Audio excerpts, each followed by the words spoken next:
দুর্নীতির সঙ্গে শাসক দল আপোষ করে, আর এই অভিযোগটা গোটা রাজ্যের বিভিন্ন কোণা থেকে যখন উঠে আসছে তখনই দিলীপ ঘোষ তিনিও একটা অভিযোগ সামনে রাখলেন। তৃণমূলের বিরুদ্ধে দুর্নীতির অভিযোগ যে রয়েছে, আর দুর্নীতির অভিযোগ দিলীপ ঘোষের মুখেতেও ঝড় প্রাকৃতিক দুর্যোগ এলে তৃণমূলের নাকি আয় হয়। দিলীপ ঘোষ তিনি কার্যত কটাক্ষ করেছেন রাজ্য সরকারের যারা শাসক দলে রয়েছেন তাদেরকে, এমনকি সরকারের দায়িত্ব মানুষের পাশে দাঁড়ানো। মন্তব্য দিলীপ ঘোষের, একবার শোনাই মন্তব্য।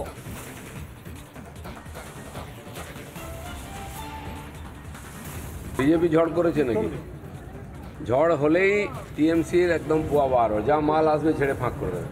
বন্যা হোক, ঝড় হোক, ভূমিকম্প, ওরা চায়, তাহলে কামাই হবে।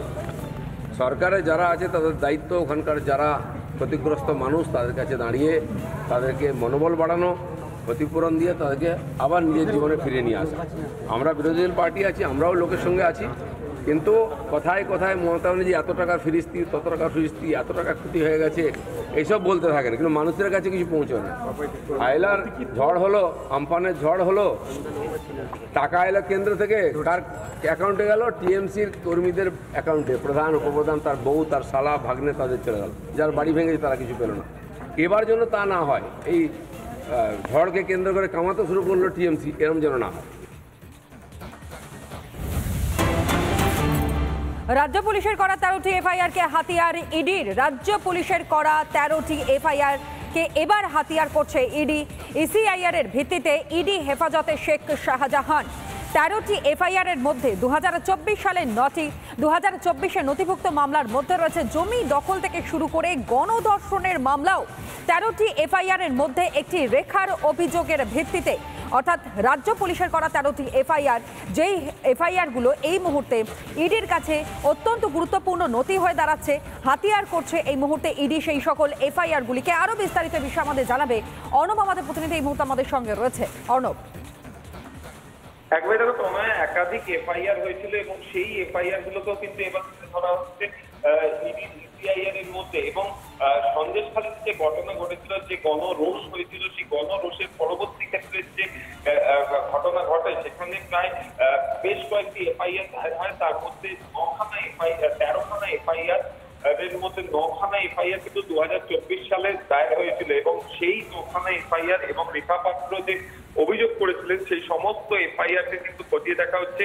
এছাড়াও 2019 এবং 2022 এই 2 সালে যে এফআইআর হয়েছিল, যেখানে আদিবাসীদের জমি দখল থেকে শুরু করে তোলাবাজি এবং খুনের মামলা ও অস্ত্র আইনেও এফআইআর হয়েছিল, সেগুলোকেও কিন্তু খতিয়ে দেখছে এনফোর্সমেন্ট ডিরেক্টরেট। লোকের জমি দখল করে সেই জমিও বিক্রি করে দিয়েছিল শেখ শাহজাহান, এমনটাই তদন্তে উঠে এসেছে এবং তার থেকে বিপুল পরিমাণে টাকা এসেছিল। তবে এবার শুধু শেখ শাহজাহান নয়, ইডির র্যাডারে কিন্তু শিবু হাজরা থেকে শুরু করে উত্তম সর্দার এবং শাহজাহানের যারা ভাইরা রয়েছে তারাও কিন্তু রয়েছে। প্রয়োজনে তাদেরকে, এদের মধ্যে শিবু হাজরা, উত্তম সর্দার ইতিমধ্যেই অ্যারেস্ট রয়েছে, তাদেরকেও প্রয়োজনে জিজ্ঞাসাবাদ করা হতে পারে। এবং শাহজাহানের ভাই সিরাজউদ্দিনকেও কিন্তু এর আগে তলব করেছিল ইডি, যদিও তিনি হাজিরা এড়ান।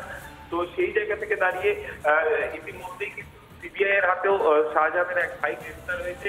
এই প্রতিটি অভিযুক্তকে কিন্তু তদন্তের খাতিরে জিজ্ঞাসাবাদ করতে চাই ইডি, এমনটাই কিন্তু খবর ইডি সূত্রে। ধন্যবাদ জানাবো অর্ণব মজুমদার, আমাদের প্রতিনিধি এই মুহূর্তে আমাদের সঙ্গে ছিলেন টেলিফোন লাইনে।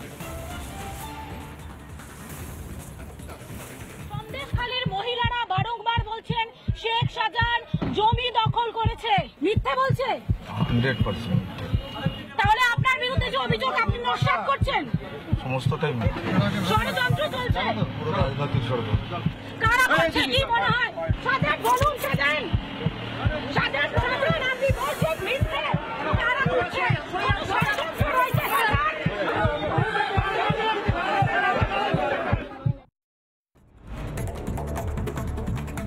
হলদার তৃণমূল নেতা জাহাঙ্গীর খানকে আক্রমণ শঙ্কুদেব পণ্ডার। জাহাঙ্গীরের সঙ্গে শাহজাহানের তুলনা বিজেপি মুখপাত্র শঙ্কুদেব পণ্ডার। জাহাঙ্গীর জেলের বাইরে থাকলে অবাধ ও শান্তিপূর্ণ নির্বাচন সম্ভব নয়, এমনটাই দাবি বিজেপি মুখপাত্র শঙ্কুদেব পণ্ডার। জাহাঙ্গীরের 200 কোটি টাকার সম্পত্তি রয়েছে বলে দাবি করেছেন শঙ্কুদেব। জাহাঙ্গীর শাহজাহানের থেকে বড় খেলোয়াড়। রিপাবলিক বাংলার সঙ্গে কথা বলার সময় এমনটাই দাবি করলেন বিজেপি মুখপাত্র শঙ্কুদেব পণ্ডা।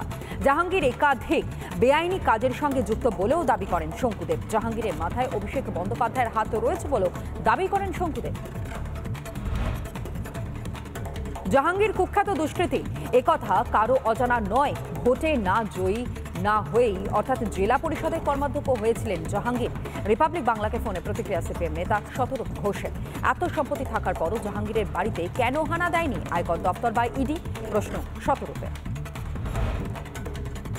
জাহাঙ্গীরের কারণে পঞ্চায়েত ভোটে গোটা ফলতা বিরোধী শূন্য ছিল। আর এইসব কুখ্যাত দুষ্কৃতীরা বাইরে থাকলে এবারও ভোট শান্তিপূর্ণ হবে না। কেন্দ্রীয় বাহিনী থাকলেও শান্তিপূর্ণ ভোট হওয়া কঠিন।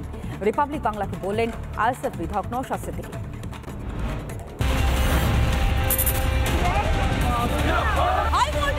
থেকে দেওয়াল লেখা দুয়ারে জনসংযোগ থেকে প্রচারে তারকারা, মিটিং মিছিল সমাবেশ, লড়াইটা আমাদের সকলের। প্রচারের ময়দানে গরমাগরম দর্শন। এমন এমপি রেখে লাভ, কোথাও খোলা চ্যালেঞ্জ, কোথাও জোর টক্কর। টার্গেট তো মমতা বন্দ্যোপাধ্যায়ের স্বৈরাচারী সরকারকে আঘাত করা। ভোটের কথা আর কুকথার ভোট। কেমন বাউন্সার যাবে বুঝতে পারবে ব্যাটসম্যান। গুলি চালাবে, ফলটা আলাদা। 42 কেন্দ্রের প্রার্থীর 5টা হল। ময়দানে থাকছি আমরা। আমাদের সঙ্গে দেখুন 42-এর লড়াই।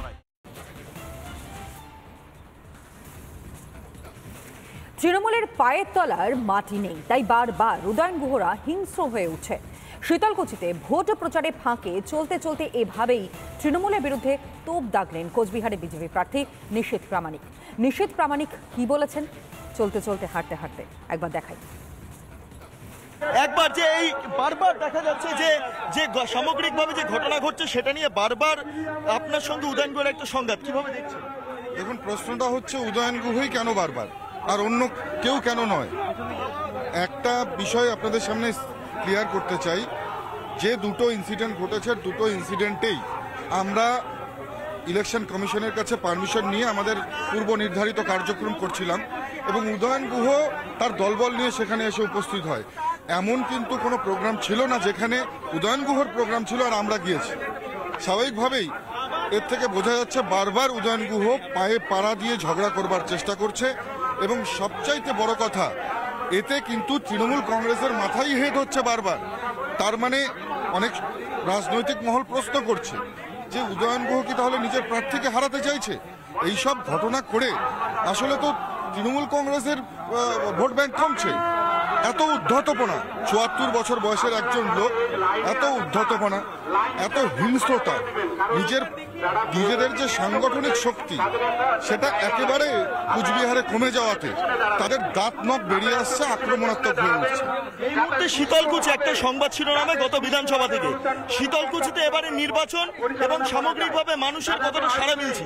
আপনি তো প্রচার করছেন দীর্ঘদিন। শীতলকুচির মাটিতে জনসাধারণ কিভাবে আমাদেরকে সমর্থন করছে আপনারা দেখছেন এবং নিশ্চিতভাবে শীতলকুচির মানুষ দুহাত ভরে আমাদেরকে আশীর্বাদ করবে।